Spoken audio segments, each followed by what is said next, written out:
Imagine this. You arrive at work expecting just another hard day. The same long corridor, the same mop, the same invisible labor that nobody thanks you for. And instead you find an old woman collapsed on the floor. No screams, no words, just silence and fragility. Would you stop? Would you help? Or would you keep walking, pretending you didn't see? Because helping means getting involved, and involvement costs you. That was the test Marama faced on that gray morning where even the clouds seemed to sag lower, heavy with sorrow. Marama was no stranger to silence. A widow, a mother, a woman crushed, but still standing, with hands calloused by years of cleaning away other people's footprints. She spent her life wiping the shine onto things that weren't hers, always invisible, always bowed by poverty and whispers. But that day, when she spotted the figure slumped like a forgotten shadow, her heart skipped. The woman on the ground looked smaller than life, body crumbled against the cold wall. The shawl on her shoulders could not hide her trembling. Her skin so thin you felt a breeze might tear it. And her eyes, those eyes, restless, searching as though the world itself had become a cage too tight to let her breathe. She raised one fragile hand, trembling, but no words, no name, no explanation followed. Just a plea deeper than sound. Marama remembered her father's words, words planted inside her since she'd been a girl. Whoever slams the door on the afflicted slams the door on God. Her heart thudded. She didn't hesitate. She let the mop clatter, the bucket spill water across the tiles. She knelt, wrapped both hands around that frail palm, and squeezed it as though she could pump warmth back into dying veins. The pulse was weak, but it was alive, and it called to her. "Come with me," she whispered, voice low, afraid even the walls might mock her. She bent, muscles straining, and lifted that feather-light frame into her arms. Something in her spine surged, some strength she thought long buried under sorrow. With each step down the hallway her shoes squeaked, and her chest hammered as though carrying not only a body but the weight of a secret. The doorman gawked wide-eyed at the sight, his coffee cup stuck mid-air. But Marama marched past without words, the old woman's head against her shoulder, as though this task was given from heaven itself. A voice from a balcony, mocking, sneering. Look at her. Wasn't her life heavy enough? Now she's going to drown in someone else's trouble. Marama kept walking, shoulders stiff. She knew gossip was always sharper than knives. She knew tomorrow her job might be gone, the building's gate shut to her forever. But she didn't turn her head. When she reached home, the sky had already turned storm gray. Isa, her daughter, ran barefoot to the door. One look, just one look between mother and child, was enough explanation. That look said, "Today, God himself arrived." The girl said nothing, only hurried to spread a patched blanket on the torn mattress. Together, they laid the old woman down gentle as placing glass on stone. Dinner was meant to be small, just rice they had scraped from coins, but for the first time in years, it was shared 3 ways. Isa watched, almost in awe, at how her mother set aside her portion without complaint. In the silence, as dog barks echoed in the distance, Marama sat on the cool floorboards by the bed. There, as shadows deepened and the day gave up its last light, someone prayed. Soft, broken words that filled the air like incense. That house, cracked walls and all, was for the first time in years transformed into a sanctuary. The night descended with damp coldness that seeped into bones. The oil lamp flickered, painting ghosts against peeling plaster, shadows like memories trying to speak. The woman lay breathing slowly, each inhale sounding like a struggle between staying and going. Isa stared, wide-eyed and silent, as though she sensed something magical had passed over their threshold. Marama adjusted the sheet over the stranger's fragile body with a tenderness she didn't grant her own aching knees. In that silence she whispered into the dark, "It's going to be okay. It's going to be okay." No radio hummed that night, no laughter lifted the air.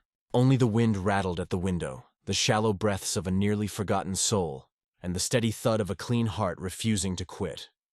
The old woman stirred once, cracked open her fading eyes, lips quivering in an effort to speak. No sound came. Marama only clasped her hand tighter, whispering, "Rest. You are not alone." That touch spoke the oldest language in the world, the language of care, of devotion without pay, without ledger. "Mother," Isa finally asked, quiet as a stolen breath, "does she have a family? Will she stay here forever?" Marama gave the smallest smile, a smile torn between iron and weakness. "Today she is our family. Tomorrow, God will tell us." The girl didn't fully understand, but felt warmth in her chest that no blanket could create. And so Marama chose the floor that night, a thin rug as her bed, while a stranger took the comfort of what little they had. She knew her body would ache at dawn, her head pounding at work, her hands raw. Yet peace flowed through her chest, a peace money could never buy. Because some nights, it isn't the bed that gives you rest, but the knowledge that your heart was true. Later, when the old woman whispered something, a thread of a prayer barely audible, Marama finished it silently. It reminded her of her own husband, long buried, and the funeral where she had last felt that sacred quiet of God nearby. She closed her eyes and realized she was once again being held, not just holding. That night, Isa learned something no school teaches. Greatness isn't in appearance or wealth. It is in the courage to give your last grain of rice to someone weaker, and still say thank you. When dawn finally stretched its first timid light through the cracks, Marama was already awake. She caressed her daughter's hair, straightened her headscarf, and raised her eyes heavenward with one simple word in her chest: trust.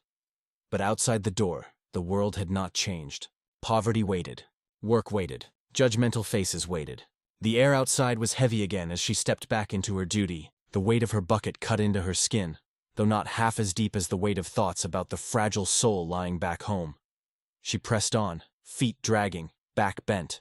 The doorman raised his eyebrows at her return, cup of coffee trembling in his sly grip. The guards averted their eyes, though their smirks cut sharper than razors. She tied her scarf tighter under her chin, exhaled, and passed. The morning staircase loomed, and somehow, every step felt less like stone and more like trial. The stairs seemed taller, the hallways longer. Each step echoed like a drum of judgment. When she reached the top floor, she saw the door to the big apartment open. A strange silence filled the space, as if something serious had just happened. She approached slowly. The air smelled of expensive perfume mixed with the shock of someone not ready for the truth. The housekeeper, a stern woman with a suspicious gaze, appeared in the doorway, holding a cloth as if it were a shield. "Have you seen Donner Odit?" the woman asked in a high-pitched voice, dripping with poison. Marama felt her stomach freeze. "No, I don't know," she murmured. But the sentence died before it was fully born. The woman turned her back and shouted into the apartment. "She doesn't know anything. The lady is missing.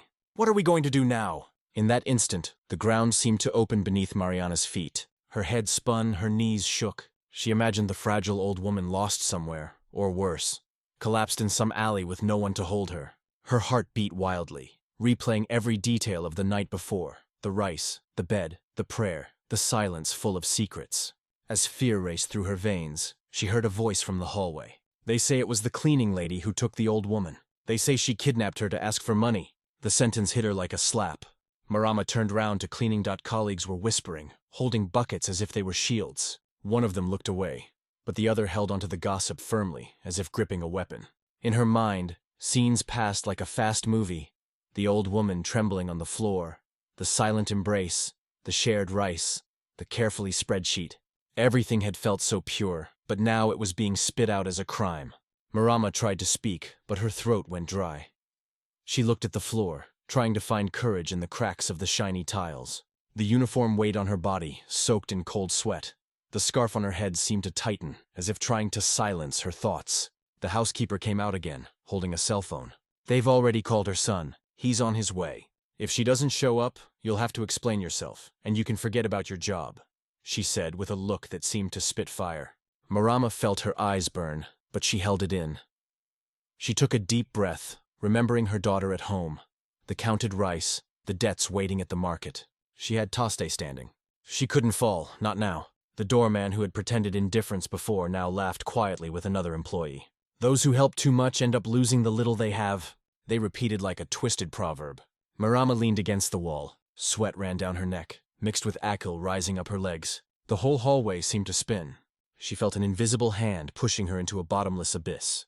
Meanwhile, the residents started coming out, curious with glances sharp as butcher knives. Each look was a silent judgment. Marama heard scattered phrases: theft, kidnapping. "I always suspected these cleaning women. They're facing so many silent accusations." Marama closed her eyes. She remembered her father saying, "Silence is the loudest cry of a clean soul." She clung to that memory like someone grabbing the last plank in a raging river. The hallway clock marked each second like a hammer to her head. Her body begged to run, but her feet were glued to the floor. In that artificially lit hallway, Marama felt small, invisible, like a crushed insect in the corner. But even there, the flame inside her did not die. She remembered the old lady, the peace she felt when she heard that whispered prayer. The truth was a seed buried in the mud. Marama knew that one day that seed would sprout, but in the present, the mud was thick, cold, suffocating. The echo of voices, the stares, the weight of the soaked uniform, all joined into a cruel chorus, shouting guilty. But in her chest there was a silent prayer, a phrase repeating like a drum beat. The truth is in no hurry. When she finally took a step, her leg faltered. She held onto the wall, breathing like someone surfacing from underwater. And deep in her soul, she promised herself, I will go home today, and I will go home with my head held high. There, in the middle of humiliation, Marama realized she wasn't just a cleaning lady. She was a mother, a shield, a root. And even if the whole world threw stones at her, she had already made her choice. She would stand by the truth, even if it cost her the little she still had. The hallway fell silent for a moment, as if the building itself took a deep breath. But inside her, the noise was loud. It was the sound of a heart that even wounded never learned how to give up. The sound of the squeegee dragging across the floor echoed like an ancient lament. Mariana was on her knees, scrubbing the edges of the hallway forcefully, as if she wanted to clean not just the dirt, but also the voices that accused her. Foam dripped slowly, drawing little rivers on the shiny tiles. She kept her head down.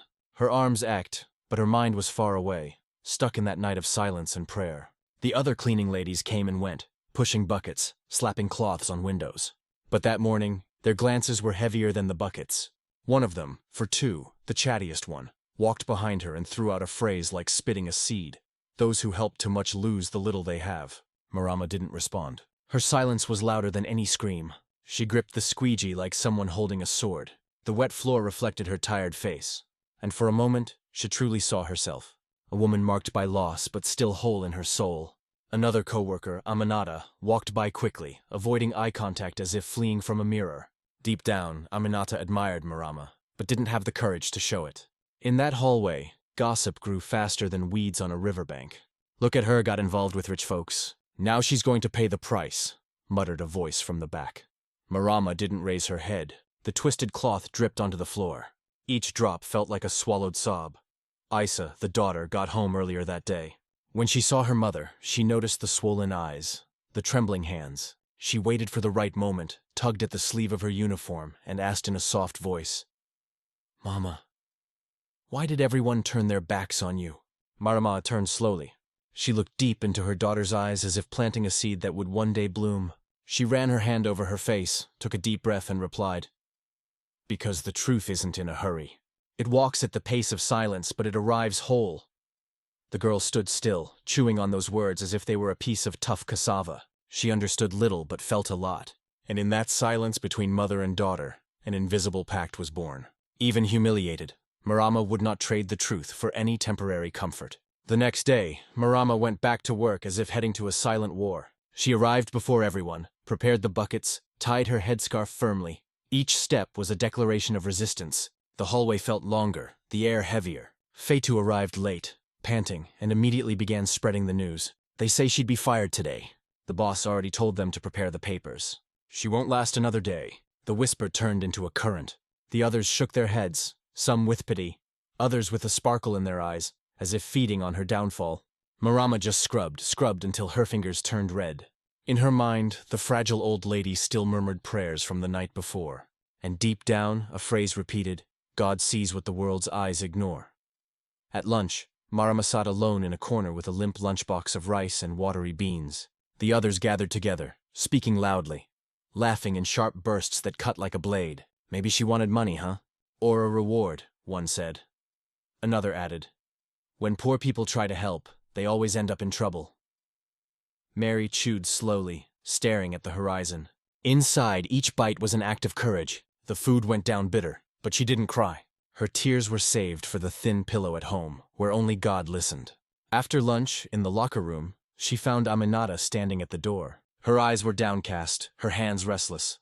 When Marama passed by, Aminata murmured almost inaudibly, I know you didn't do anything wrong. Marama stopped for a second, looked her in the eyes, but said nothing. She just placed a hand on her co-worker's shoulder and moved on. Sometimes the truth doesn't need speeches. At the end of the day, while Marama was putting away her tools, she heard the laughter and the cutting jokes again. She thinks she's a saint with a squeegee, mocked one of the colleagues, banging the bucket on the floor. Marama took a deep breath, folded the cloths, closed the cabinet carefully. Before leaving, she turned and looked at them all. She didn't say a word. Her silence filled the hallway like a river rising on a rainy day. She left with firm steps, each one a silent scream. I am more than what they say. When she got home, she found Isa sitting at the door, drawing on the ground with a stick. Seeing her mother, the girl stood up, ran, and threw herself into her arms. Marama hugged her tightly like someone holding on to the only root during a storm. That night, while combing her daughter's hair, Marama thought about the looks, the whispers, the turned backs, and even tired. She felt the strength in her chest she didn't know she had.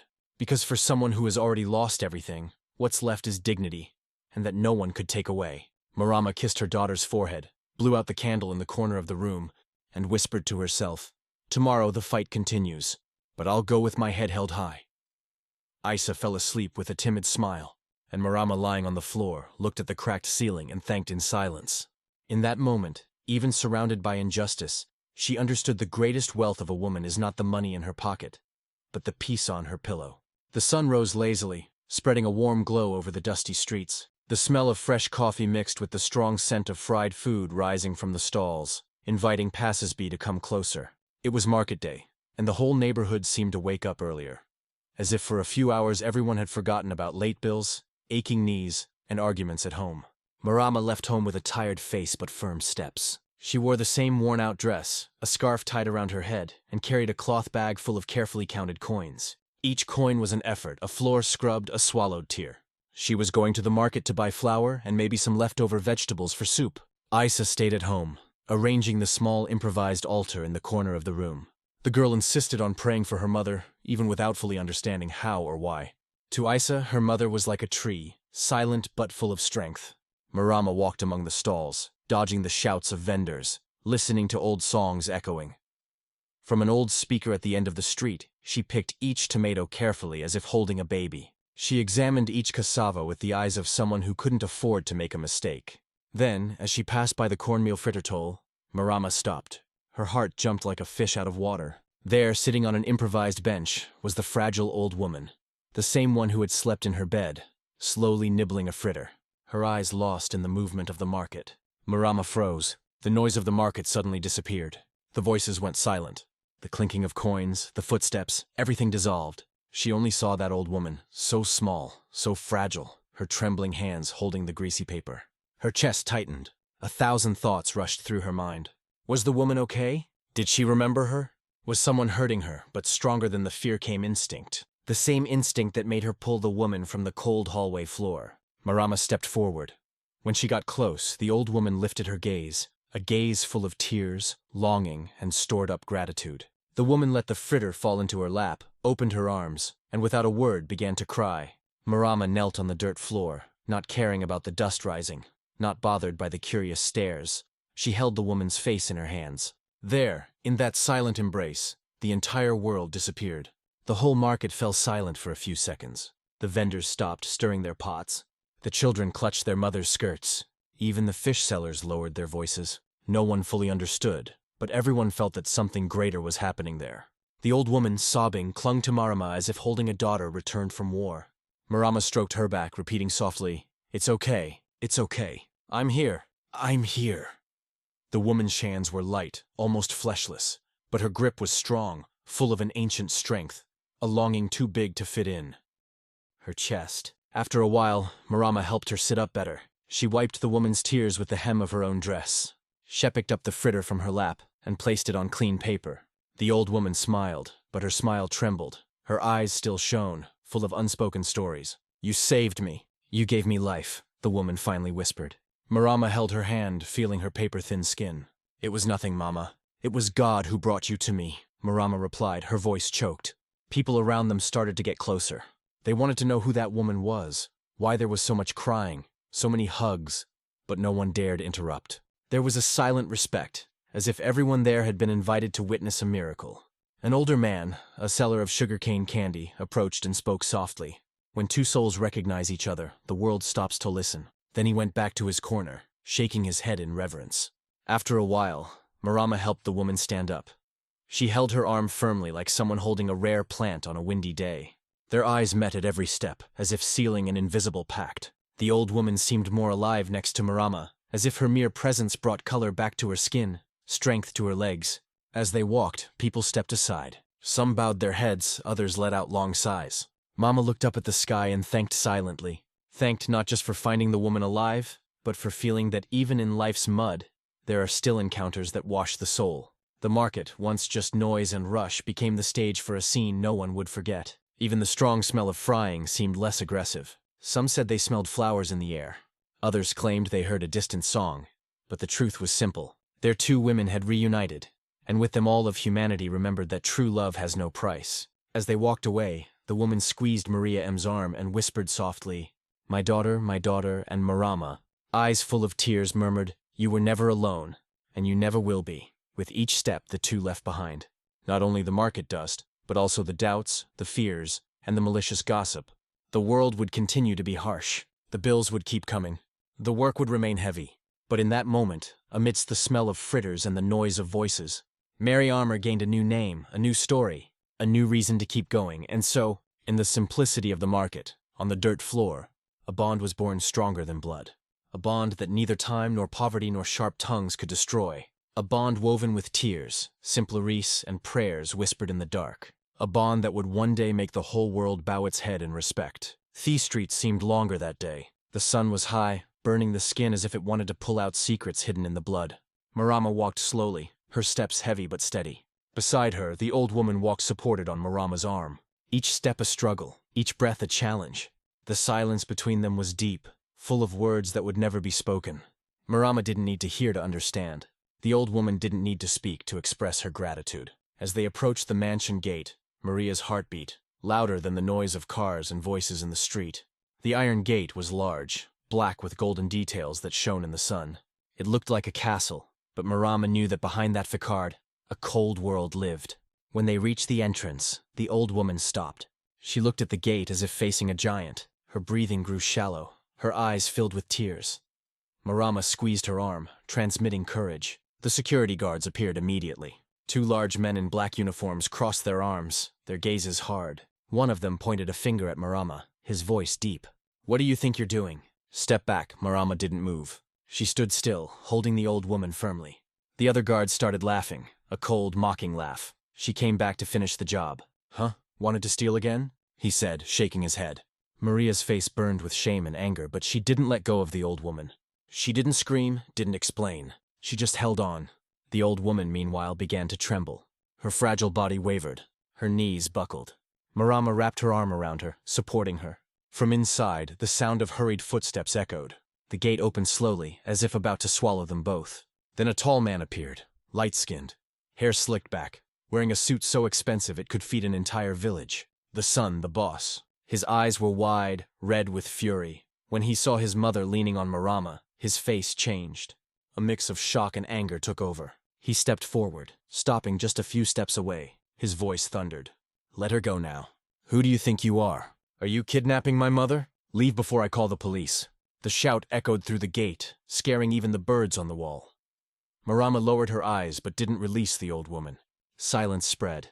The old woman slowly lifted her head, looked at her son. Tears streamed down, soaking the scarf around her neck. She tried to speak, but no sound came out. The son looked from Marama to his mother, his face twisting more and more. Let her go. Now I knew you were a leech. He spat, each word harsher than the last. Marama didn't respond. She squeezed the old woman's frail hand. That touch was stronger than any word. The son stepped forward again, but stopped when he saw his mother tighten her grip on Marma's hand. For a second the air seemed to freeze. Neighbors began gathering outside. Some crowded behind the gate, others watched from balconies. The murmuring grew. Curiosity outweighed fear. It's her, the cleaning lady, they whispered, caught red-handed. Marama felt sweat running down her back. Her body trembled, but her spirit did not. The old woman finally found strength and murmured something almost inaudible. Marama leaned in to hear, don't let go. Stay with me, the old woman whispered, her voice broken. Thason paused. For a moment his expression softened, but it quickly hardened again.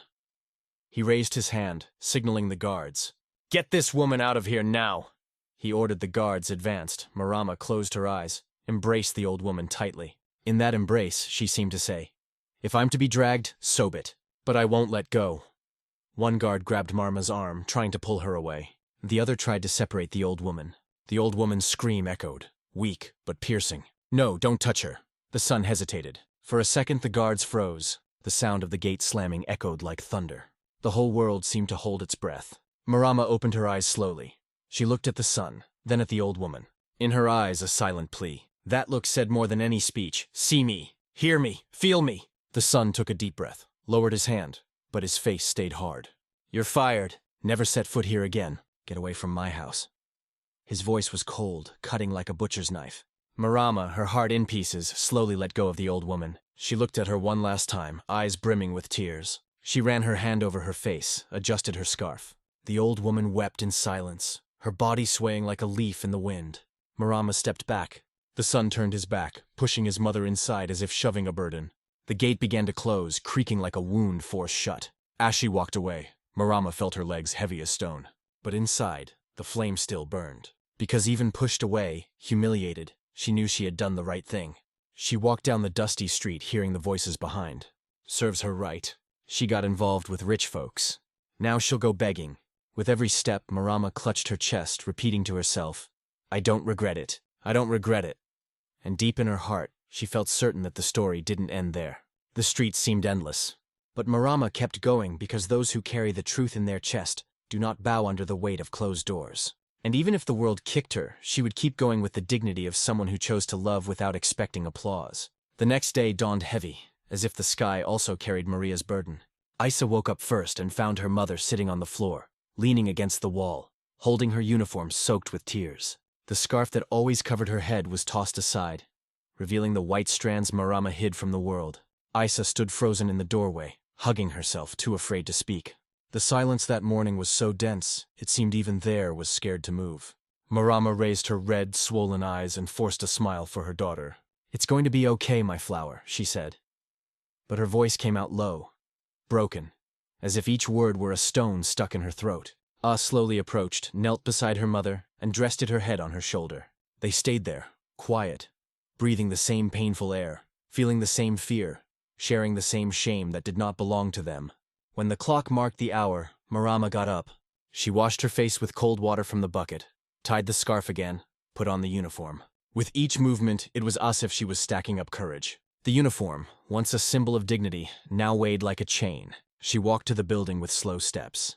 Her legs trembled, but her chest carried a firmness that only someone betrayed so many times can hold. She reached the gate and found the usual doorman, his sharp eyes holding a folded paper in his hand. "You don't need to go up today. The boss sent this," the man said, stretching out the paper with a hint of sarcasm. Marama took it, opened it slowly. The words danced before her ease, blurred by tears that insisted on being born.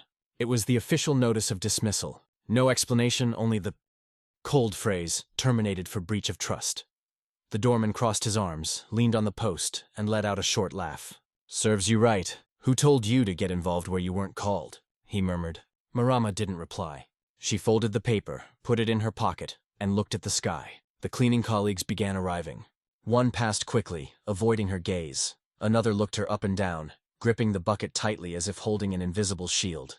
The hallway, once full of sounds, now felt like a cemetery of voices. Fat Two, the chattiest one, approached with short steps, lips pressed tight. "I told you. I said those who help too much end up losing everything," she said, trying to hide her fear behind her sharp tongue. Marama only looked at her, a look that carried more than any words ever could. She turned around and started walking back home.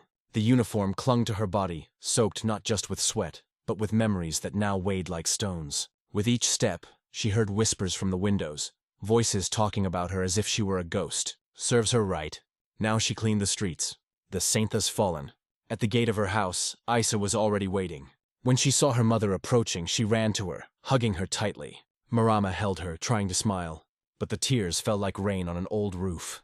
"Are you okay, Mama?" Asked, her voice trembling. Marama took a deep breath, ran her hand over her daughter's face, tucked a strand of hair behind her ear. "Mama is alive, my love, and whoever is alive can still fight," she replied, even knowing that the fight would now be much harder. That night, Mariana washed her uniform and hung it on the line. She stood there, watching the fabric sway in the wind, like a white flag of surrender. But in her heart, there was no surrender. There was heavy silence. Yes, there was shame, pain, humiliation, but there was also a flame. Small, timid, but alive. She sat on the floor, leaning against the wall, and pulled Isa into her lap. She started singing an old lullaby, the one her own mother used to sing when the night felt too big. Isa fell asleep on her lap, clutching her chest as if seeking shelter from all the world's cruelty. Mary stayed there, looking at the ceiling, remembering every corner of the building, every stair she scrubbed, every muffled laugh behind luxurious doors. In each memory, a wound, but also in each wound, a seed of resistance. Outside, the neighborhood still murmured. The neighbors sitting on their balconies spoke loudly, almost as if they wanted Marama to hear. She thought she was better than us. Now she's paying for it. Who told her to try to show off? That's what happens when you want to play the hero. But Marama on that cold floor no longer heard anything. The only sound that filled her mind was Isa's calm breathing, the only reason that kept her standing. The night wind came through the open window, messing up their hair. Marama looked outside at the chilly shining moon and silently murmured, "I hope you're okay. Wherever you are, that's all that matters." That dawn, Marama slept with her body exhausted, but her spirit all light. She knew the battle didn't end there. She knew humiliation was only a curve on the path, and even dismissed, rejected, spat by sharp tongues. She felt she still carried the one thing no one could steal. Her dignity in the silence of the room, in the lap of a mother who had lost her job but not her soul. Was born the courage of someone who already understood that true wealth is not measured by money or titles, but by the strength to keep standing when the whole world expects you to fall. The next morning, Marama woke up before the sun.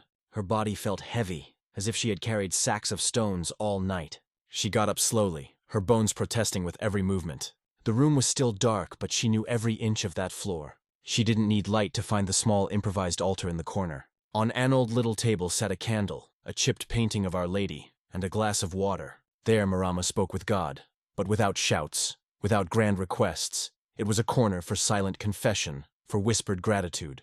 Isa was still asleep, wrapped in the thin sheet. Her face looked calm, but in her dreams, she might already be carrying the world's fears. Marama looked at her daughter and felt her heart tighten, as if someone was squeezing a fist inside her chest. With trembling hands, she lit the candle. The flame flickered, illuminating her tired face. She sat on the floor, crossed her legs, and closed her eyes. She took a deep breath, trying to find the right words, but in truth no words came, only images. The old woman holding her hand, her son yelling at the gate, the uniform soaked with tears, her daughter asking, "Why did everyone turn their back on you?" The candle wavered with the gentle wind coming through the window crack. Marama began to pray in silence. She didn't ask for a new job.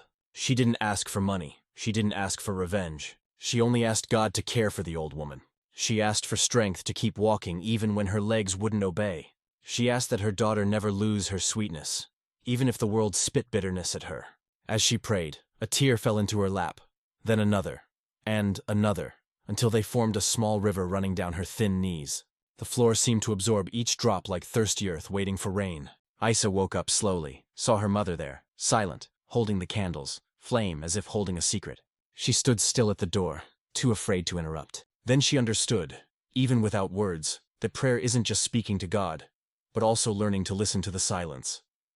After a while, Marama opened her eyes. Her face looked calmer, as if among the tears she had washed not only the pain, but also the fear. The candle's flame trembled, reflecting in her eyes a soft, almost childlike glow. Isa approached, sat beside her mother and rested her head on her shoulder. There was no conversation, no explanation. In that silence, there was a soul pact. Marama ran her hand through her daughter's hair, breathing deeply, feeling each strand as a thread of hope. The wind entered through the window, stronger this time, and blew out the candle. Marama looked at the smoking wick, but didn't get up to relight it. She stayed there, firm, as if, understanding that the true light doesn't live in wax, but in the heart. Outside, the neighborhood woke up. The neighbors swept their sidewalks. Street vendors arranged their stalls. Radios started spreading news and sad songs. Marama listened to it all as a distant echo. Inside her there was a greater silence, a silence that spoke louder than any gossip. That day there was no pot on the stove, no rice to separate, no uniform to iron. There was only emptiness, an emptiness that could swallow any weak soul. But Marama wasn't weak. She stood up slowly, helped Isa stand, and together they cleaned the house. Every sweep of the broom felt like a silent prayer. Every dishwash a confession. Every folded piece of clothing, a plea for mercy. The day passed slowly, as if the clock were too lazy to move. At night, Marama sat in the corner again. This time, without a candle, without a glass of water, she closed her eyes, held her daughter's hand, and simply stayed in silence. Deep down, a small voice inside her repeated, "I hope she's okay. That's all that matters." Isa, looking at her mother, learned then the difference between praying and living in prayer. She learned that dignity is silent, that true love doesn't make noise, doesn't ask for an audience. When the moon appeared in the sky, lighting up the tin roof, Marama looked up. Her tired face seemed lighter. Even without a job, without money, without the neighborhood's approval, there was something no one could take, the peace of someone who knows they did the right thing. And that night, while the rest of the world slept, Marama felt she was not alone. In the silence, she found the truest company anyone can have, a clean conscience resting beside her faith. At the mansion, the days dragged on like a river without a current. The house, filled with expensive furniture, imported rugs, and chandeliers that shone like stars, was steeped in an uncomfortable silence. The son, used to commanding and being obeyed, paced back and forth, his expression heavy. His mother, the fragile old woman Marama had rescued, now spent her days sitting on the porch, staring at the gate as if waiting for someone who would never come. Her face was paler, her trembling hands held an old rosary, and her eyes carried a shine the sun couldn't decipher. One morning during breakfast served in a delicate porcelain cup, Thason looked at his mother and asked impatiently, "Why do you insist on sitting out there? You need to rest." His voice was dry, harsh, filled with an authority that only knew commands and figures. The old woman slowly lifted her eyes. It was as if she looked through him, searching for a man who no longer existed there. She took a deep breath, gripped the rosary tighter, and replied in a weak but firm voice, "I'm waiting for someone who gave me what you never knew how to give." The son frowned, confused. He tried to insist. "That woman, that cleaning lady, she only wanted to take advantage of you. Don't you see? She wanted money. She wanted fame."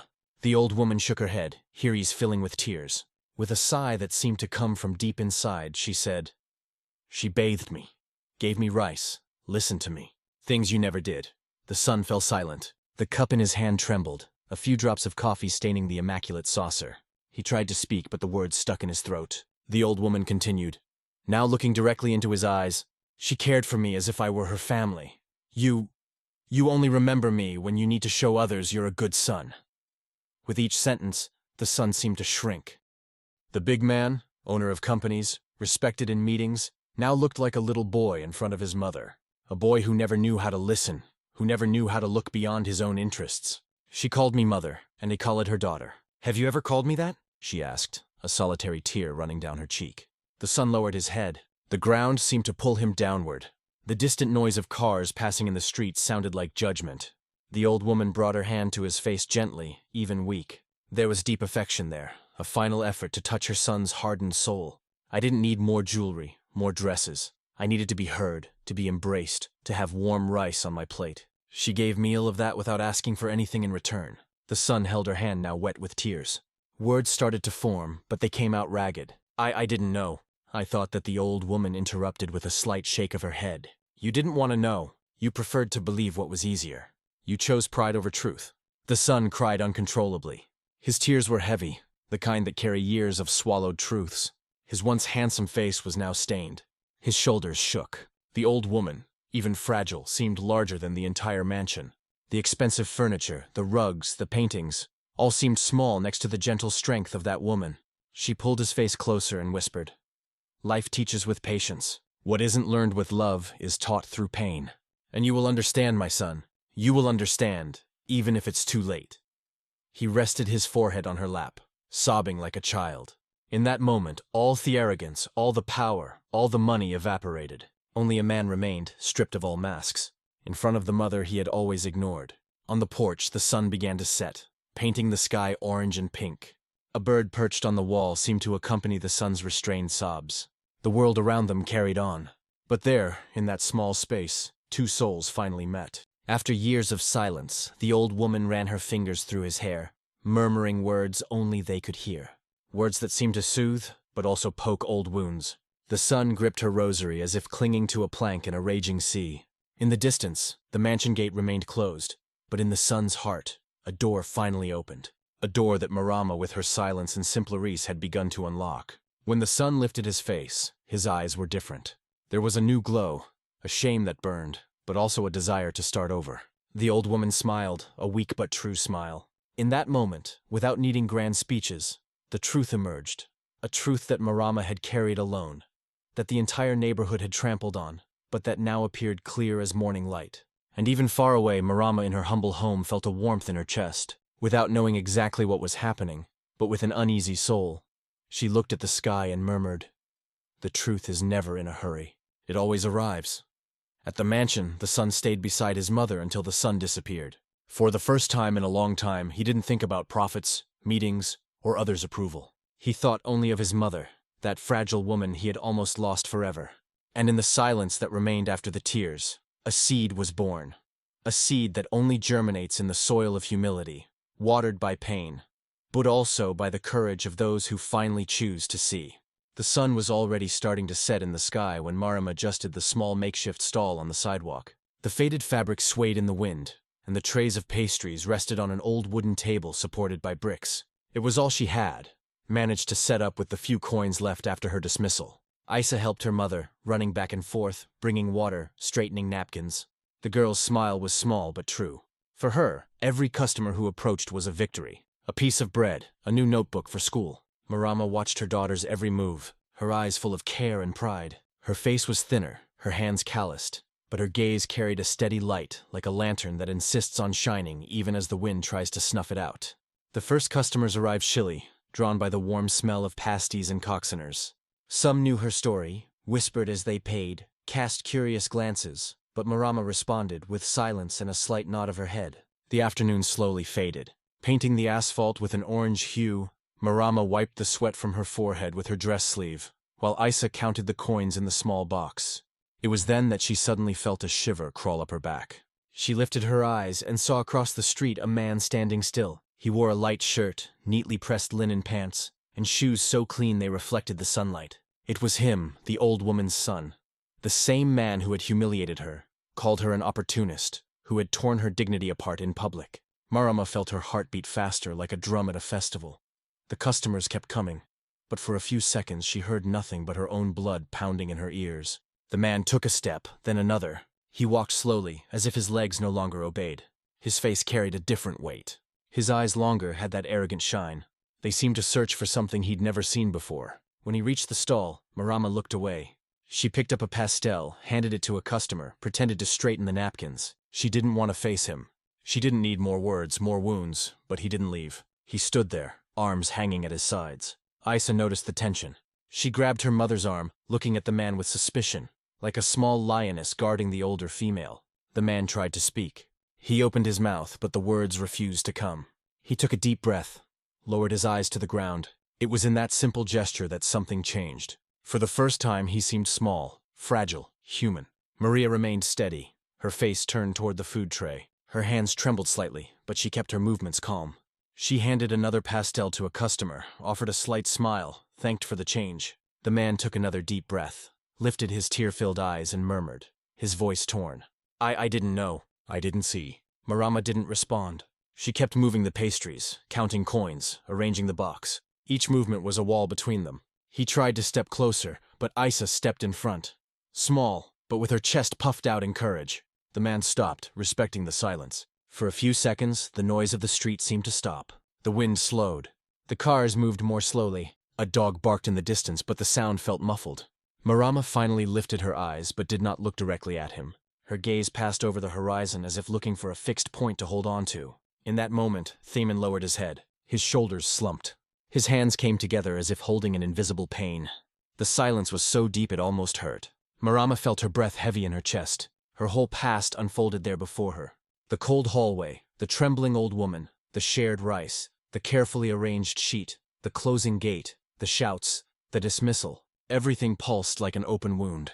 But she didn't cry. She didn't shout. She didn't ask for explanations. She simply stayed there, holding the silence like someone carrying a potful to the brim on a festive day. The man took one last deep breath, stepped back, and turned slowly. He walked away, dragging his feet as if each step were a silent confession. Isa gripped her mother's hand tightly. Marama looked at her daughter, and in a gentle gesture squeezed her small fingers, saying without words, "We're together." The street noise slowly returned. The sound of horns, conversations, the vendor shouting from the corner. Marama went back to work, a bead of sweat rolling down her forehead. She picked up another pastel, smiled at a customer, received the change.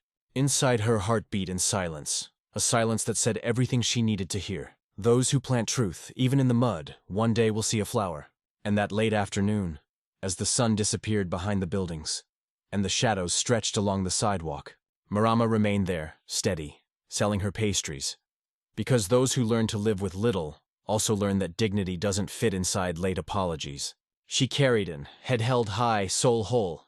And beside her, Isa learned that the greatest inheritance a mother can leave isn't money nor fine clothes, but the courage to never bow her head. The sun was already saying goodbye on the horizon when Marama gathered the last pasties. Tired, helped stack the empty boxes. The lights in the houses were beginning to turn on. The smell of burning firewood spread through Thief Street, and the day ended with that silence that only exists when the body is exhausted, but the soul remains on guard. Marama looked carefully at each coin in the little box. It wasn't much, but it was enough to ensure rice and maybe some beans for the next day. Her face carried a deep weariness, but also a serenity few people knew. Isa sighed, fidgeting with the cloth covering the pastries. The girl's curious gaze scanned the street as if searching for something or someone. It was then, in a moment that felt plucked from a dream, that a different sound cut through there. Across the street, a strange movement began. People came out of their houses, left pots on the stove, abandoned laundry on the line. A man was walking slowly, his shoulders slumped, hands joined in front of him. It was him, the old woman's son, the man who some time ago had pushed Marama out of the mansion with words sharper than a knife. But this time he came without security guards, without a suit, without the aura of power. He wore a simple shirt, his face gaunt, his eyes hollow. With each step he took, the whole neighborhood turned into an audience. The neighbor women, always hungry for gossip, crowded at their gates. Children stopped playing soccer. Dogs barked andron around. Men dropped their domino pieces to get a better look. When he reached the front of the stall, he stopped. Silence spread like spilled water. Marama, head down, continued organizing the boxes, pretending not to notice. But her heart pounded so loudly it felt like it echoed on the sidewalk. Aze clutched her mother's arm tightly. Her eyes trembled as if they already anticipated what was about to happen. The man took a deep breath and knelt before M. The gesture made more noise than any shout. The entire neighborhood held its breath. He bowed his head and placed his hands at her feet. The dust from the street stained his light-colored pants. His knees scraped the ground, but he didn't care. His voice came out low, full of shame and pain. "Forgive me. I didn't see who you were. I didn't understand. I judged you, humiliated you, took away your bread. But you saved the only person I had left in this world." His words spread through the street like a strong wind. Some women began to cry in silence. An old man took off his hat, bowed his head in respect. Marama stood still, her gaze lost itself on the horizon as if she wanted to escape. Isa trembled, her eyes wide, holding her mother's hand so tightly it hurt. The man continued, now crying openly. "I was blind. I was arrogant. You cared for my mother when I didn't even have the courage to look at her. You were a daughter to her when I was nothing but a cold name." He pressed his hands to Mima's feet, dirtying them in the dust, staining his cuffs with dirt. He was a broken man, stripped of pride, asking forgiveness not only from Marma, but from himself, from the neighborhood, from life itself. Mary lowered her eyes, took a deep breath. Her chest rose and fell as if carrying an entire river inside. Finally, she spoke. Her voice came out firm but full of tenderness. "Now she's well. That's all that matters." The silence shattered. It was as if a wave had swept through the street. The neighbor women cried. Some hugged each other. Men wiped their eyes in secret. The neighborhood, so used to judging, now learned to stay silent. The man remained on his knees for a few more seconds, then placed his forehead on the ground in total surrender. When he stood up, his face was covered in dust. His hands trembled. His knees stained. Marama turned to Isa, ran her hand over her daughter's face, and pulled her close. She held the girl like holding a piece of her own heart. Thaman, still sobbing, took a few steps back. He looked at Marama one last time, as if looking at an altar. Then he turned slowly and walked away, dragging his feet as if carrying an invisible punishment. The neighborhood fell silent. The only sound was the quiet sobs of a few women. Marama went back to organizing the boxes as if nothing had happened. Isa helped her, now with eyes shining with a silent pride. In the sky, the first stars timidly appeared. Marama looked up, took a deep breath. Deep in her soul, she felt a gentle relief, a warmth that couldn't be bought at any market. There, on that dusty street, Marama proved she didn't need applause or clapping. The greatest recognition was in the piece of her pillow in her head held high in the steady hand holding her daughter's. And that night, while the neighborhood retreated in silence, each person carried home a new story to tell. But above all, they carried a silent lesson. Truth can be humiliated, spit on, buried. But one day it returns on its knees asking for forgiveness. Marama, without needing to say anything else, showed that greatness isn't measured in money or fame, but in the strength to stay dignified when everything and everyone wants to see you on your knees. The next morning, Marama woke up before the first crow of the rooster. The sky was still a dark veil, sprinkled with shy stars, but in her heart, a new light was already shining. She got up slowly, feeling every bone crack like dry bamboo. She ran her hand over her face, took a deep breath, and looked at Isa, still curled up in the corner of the thin mattress. Her daughter seemed to be dreaming of something good because she slept with a slight smile. A smile Marama hadn't seen in a long time. The mother spent a few minutes watching the girl, like someone admiring a fragile little plant, insisting on growing by the roadside. That day she didn't put on her faded blue uniform. Instead, she grabbed the old apron, tied it around her waist, and began preparing the pastry dough. The flour spread through the air, stuck to her hair and arms, but Marama worked with an almost sacred lightness. When the sun appeared, painting the rooftops arrange, she already had the stall set up. Isa helped energetically, arranging napkins, cleaning the makeshift tables. The girl's smile was so big, it seemed to light up the whole street. Soon after, something unexpected happened. The old woman, the boss's mother, appeared, slowly walking down the street, supported by a polished wooden cane. She was accompanied by a younger woman carrying a basket of fresh flowers. Her steps were slow but firm, like someone who no longer fears anything. When she reached the stall, Marama stopped. Silence took over the space. The people around held their breath. The old woman opened the basket, took out a bouquet of white flowers, and handed it to Marama, saying in a weak but full of life voice, "Now I know where kindness lives. I came to visit my daughter." Marama held the flowers carefully, as if receiving a child in her arms. Isa ran over, hugged the old woman around the legs, and the three of them stayed there in an embrace that said more than any words could. From that day on, the old woman began to visit the stall whenever she could. She would sit in a simple chair, listen to Marama tell stories, watch Isa play. Sometimes she brought flowers, other times only a silence full of gratitude. The neighborhood, which once spit venom, now looked at Marama with respect. The neighbor women who used to whisper at their windows now greeted her on the street. Some even asked for advice, took pastries home, offered help. With each visit from the old woman, respect spread like the smell of fresh coffee. Marama didn't want to return to the mansion even when the son insisted, offering money, comfort, and a position as housekeeper. She calmly refused, her gaze steady, her hands holding the apron as if holding her own soul. "I've already found my place," she simply said. At the stall, Marama found more than sustenance. She found dignity, community, a freedom no big house could ever offer. And above all, she found the chance to teach Isa the greatest lesson of all. Strength doesn't live in tall walls or soft carpets, but in a heart that knows how to remain pure even when trampled. Isa, inspired by her mother's courage, decided to study to become a nurse. She wanted to care for people just like her mother cared for the old woman. She spent hours reading borrowed notebooks, scribbling dreams in the dirt floor. Marma's pride overflowed in Harry's, shining brighter than any jewel. At the end of one afternoon, while handing a pastry to a customer, Marma looked up at the sky, now painted gold and lilac. She closed her eyes for a moment, took a deep breath. In a whisper that only the wind heard, she murmured, "Thank you for giving me courage greater than shame." There, in that instant, there was no music, no speech, only her soul, whole, at peace. The customer took the pastry, smiled, and went on his way. Marama returned to the counter, adjusted the pastries, and smiled at Asa, who was washing her hands in a bucket beside her. In that smile, the whole story fit. The pain, the shame, the humiliation, the dismissal, the silence, the prayer, the reclaimed dignity, the forgiveness received, the new life built. On the dusty street, the world carried on. Cars passed, children ran, neighbors gossiped. But in the small space of the pastry stall, there existed an entire universe. A universe of love, of strength, of faith. And so Marama carried on, head held high, soul clean, hands steady. Because those who are roots do not bend to the wind. Those who are truth are not lost to time. And in the heart of those who watched from afar, the lesson was engraved, not in stone, but in living memory. A simple woman can carry more royalty in her chest than any shining crown. In the final scene, the camera slowly pulls back, showing Marama smiling, Isa by her side.